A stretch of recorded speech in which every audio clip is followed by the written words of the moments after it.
おはようございます。メギカミ太一です。今日はジャガイモのリオン風ポムドテルアラリオネーズを紹介します。このガルニチュール、ちょっと一手間かけることによって非常に美味しくできるガルニチュールの一つです。基本的にジャガイモのソテーにオニオンコンフィを加えるだけですけども、このオニオンコンフィを加えることによって非常に美味しくなります。もちろん料理名でリオネーズとつくと、基本的には玉ねぎのコンフィなどが入った料理になります。材料は至ってシンプルで、じゃがいもと玉ねぎとパセリです。それでは一緒に作っていきましょう。それではまずよく洗ったじゃがいもをエプルシェ、皮を剥いていきます。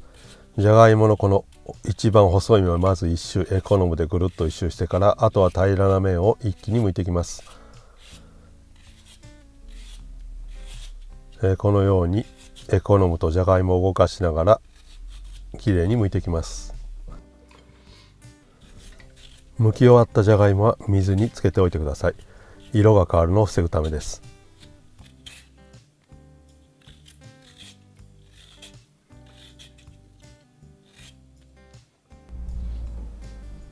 今回このままソテーしても構いません。ですけども、一手間かけてよりきれいに見えるように一手間かけていきます。かつらむきの要領でじゃがいものサイズを整えていきます。やはりシンプルなじゃがいものソテーですけども、このようにサイズをきれいに揃えることによってレストランで出せるようなきれいな付け合わせの一つになります。もちろん整えた後のじゃがいものカスですけども、これはピューレにもできますしスープにもできます。なので捨てずに取っておいて無駄なく使ってください。チューブ状になったじゃがいもをまずスライスしていきます。もちろん端の部分は取っておいてスープなどに使ってください。厚さを揃えて切っていきます。今回はだいたい1センチぐらいの厚さにスライスしていきます。今回じゃがいもこのようにスライスにしています。あまり分厚くない塊なので、水につけてしまうとでんぷんが抜けきってしまいます。でんぷん質が抜けきってしまうとじゃがいも特有のネチッとした感じですね、ホクホクネチッとした感じがなくなってしまいます。なのでこのように小さい薄いスライスの場合は水につけずに直接フライパンで焼いていきます。温めたフライパンにオリーブオイルを入れて、先ほど切ったじゃがいもをソテーしていきます。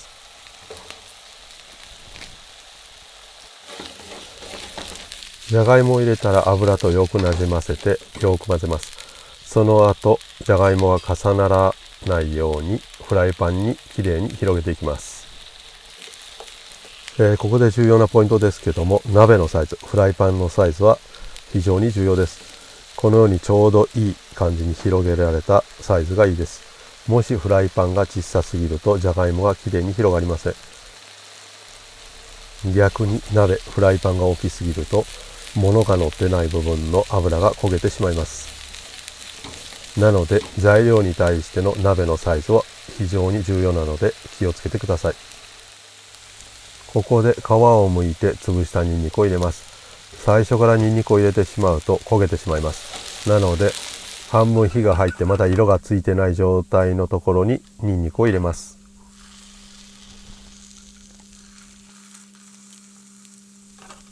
色がついてきたのでひっくり返していきます。基本的に外側の部分から色がついていってますので、外側の部分からひっくり返していきます。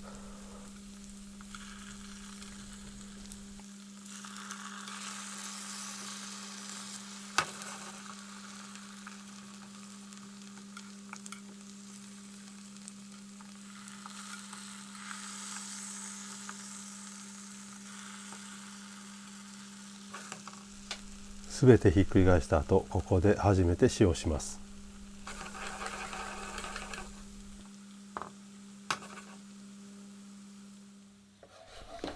時々このようにフライパンを揺すりながら反対の面に色をつけていきます。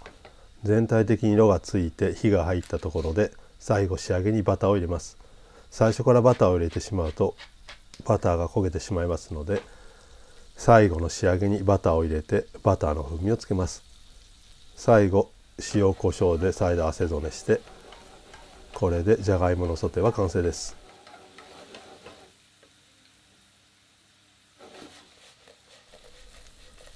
このように両面きっちりと色がついて美味しそうに出来上がりました。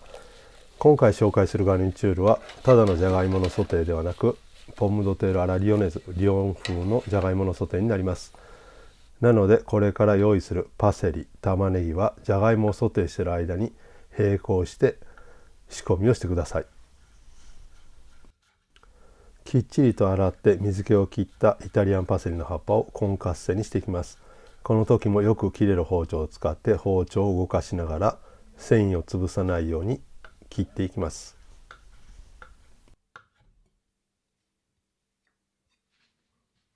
続いてリオネーズといえば欠かせない材料が玉ねぎです。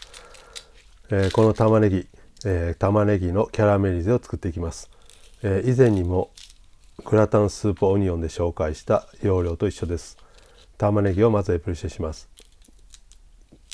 乾いている皮がないか、腐っている部分がないかを確認してきれいにエプリシェします。今回この後エマンセにしますので芯の部分は取り除いています。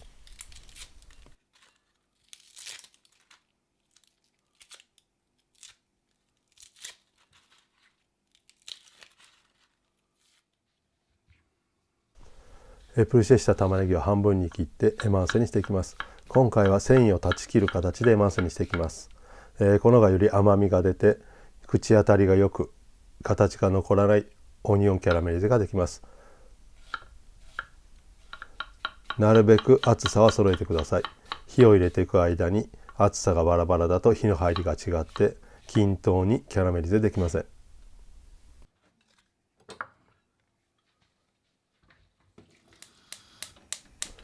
鍋に火をつけてバターを入れます。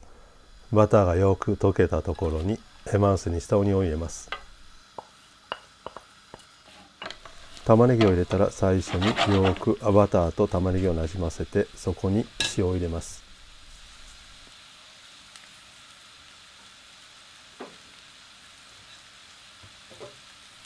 塩を入れた後もよく混ぜて全体をなじませてください。火加減は少し強めの弱火でゆっくりと火を入れていきます。水分を出していきます。玉ねぎの持っている水分が出てきますので、ここで蓋をしてじっくりと水分を出してきっちりと火を入れていきます。シュエという作業になります。このように5分ほど置いただけで鍋の内側に水滴が出ています。この水滴は鍋に戻してまたよく混ぜます。このシュエするということですけども、汗をかかすという意味です。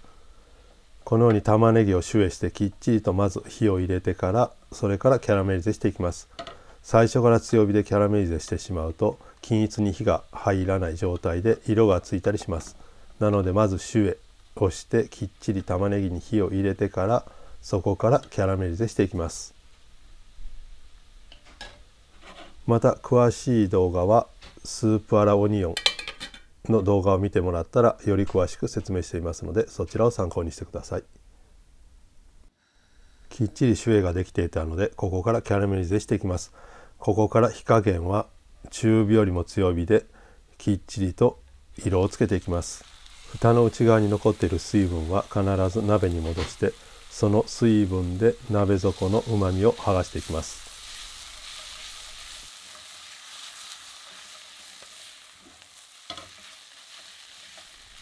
この時きっちりと鍋底のうまみは剥がしてください。この時点では茶色くてキャラメリゼした状態です。ですけども、これが残っていてそのまま火を入れると焦げに変わってしまいます。きれいにうまみを剥がせたら、このように平らにならしてまた蓋をしてキャラメリゼしていきます。また鍋の内側に残っている水分は鍋に戻します。このようにだいぶきれいにキャラメリゼできてきています。きっちりと鍋底のうまみを剥がしてよく混ぜます。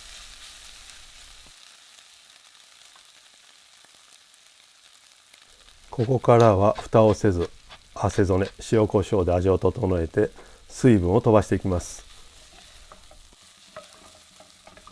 スーパーラオニオンの場合はもうちょっとキャラメリゼさせますけども、今回のポム・ド・テラ・アラ・リオネーズはこれぐらいでやめておきます。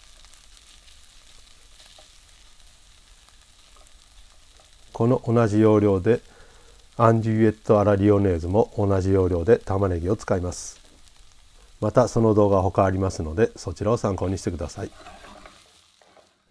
それではポム・ド・テラ・アラ・リオネーズ仕上げていきます。先ほどソテーしておいたじゃがいもの中のニンニクを取り除き、そこに玉ねぎのキャラメリゼを入れます。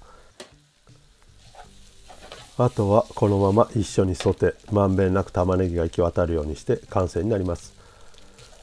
このじゃがいものソテーカリカリに揚げているところに玉ねぎのキャラメリゼ、甘いのとしっとりした感じが混ざって非常に美味しいガルニチュールの一つになります。